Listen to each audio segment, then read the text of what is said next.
Dia Internacional das Mulheres, todo 8 de março é sempre a mesma coisa.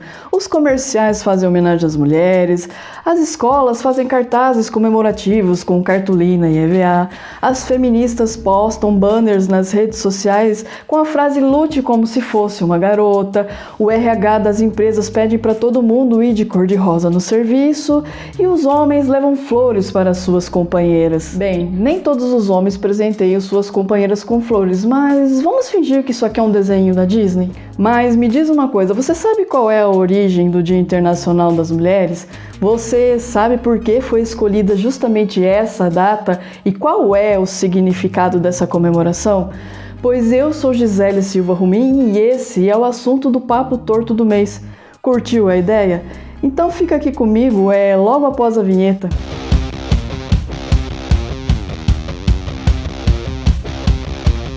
Bem, com relação ao 8 de março, existem algumas controvérsias sobre a sua origem.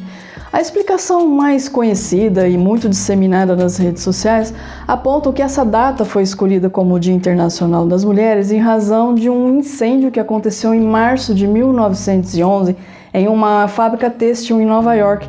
Uma tragédia que matou 146 pessoas, dentre essas pessoas 125 eram mulheres. As instalações elétricas dessa fábrica eram precárias e havia muito material inflamável, de modo que um incêndio era inevitável.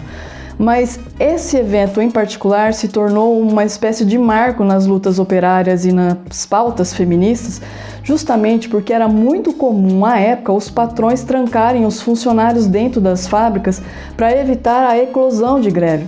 De modo que, quando o incêndio irrompeu, ninguém conseguiu fugir. Hoje, entretanto, essa tragédia que aconteceu em março de 1911 é vista como mais um dos eventos que contribuíram com a fixação da data.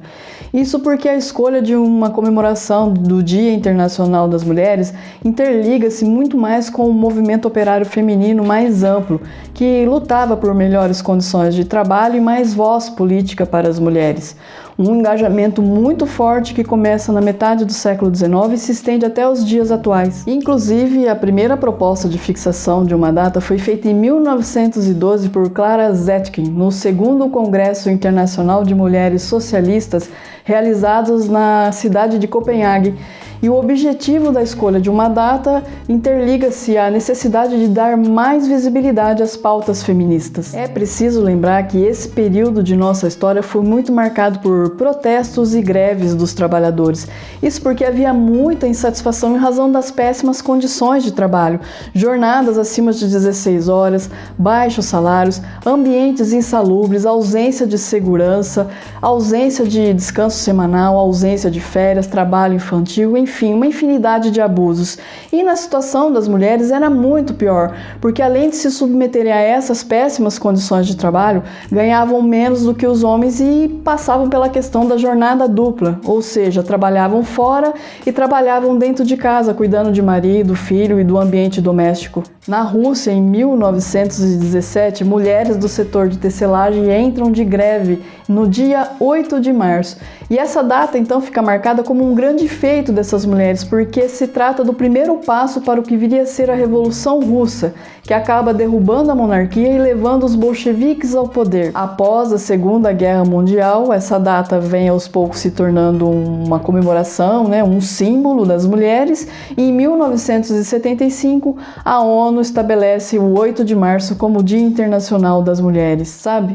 Eu acho muito curioso que uma data que surgiu através do engajamento político feminista dentro do seio do comunismo tenha se tornado hoje um prato cheio para o marketing capitalista. Mas, enfim, são aquelas contradições que a gente testemunha por aí. Mas sabe o que não é contradição?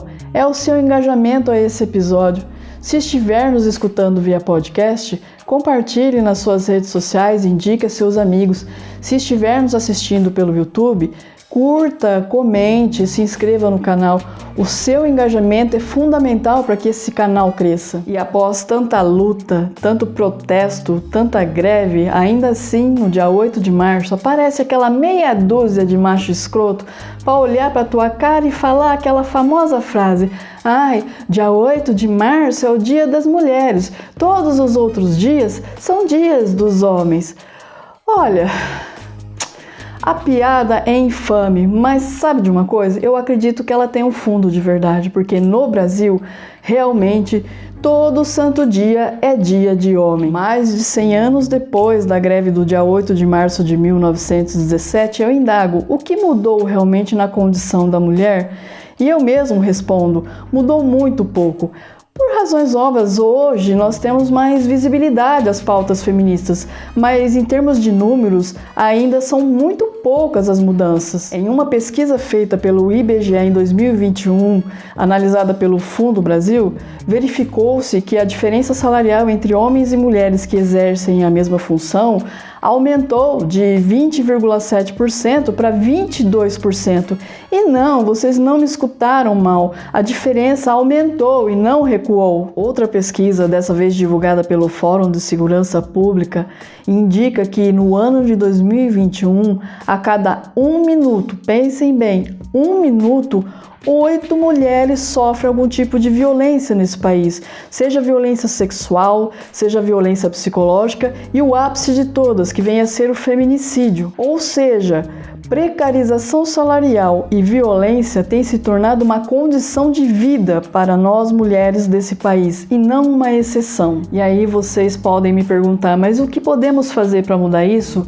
Nós temos que lutar, pessoal, e lutar muito. Votar em pessoas que estejam alinhadas às pautas que atentem aí para a necessidade de melhorar a dignidade e a vida de mulheres na nossa sociedade. Nós precisamos exigir que a violência contra a mulher e a dignidade salarial sejam tratadas como questões de ordem pública. Isso porque, de acordo com esses dados que nós analisamos no vídeo, nós mulheres ainda somos, na sociedade brasileira, tratadas como cidadãs de segunda classe. Ou nós arregaçamos as mangas para mudar isso coletivamente, organizadamente via engajamento político, ou o Dia Internacional das Mulheres vai continuar sendo o que vem sendo há muito tempo, uma alegria para os donos de floricultura. Então é isso, pessoal. Eu agradeço a todos vocês que chegaram até aqui comigo no final desse episódio.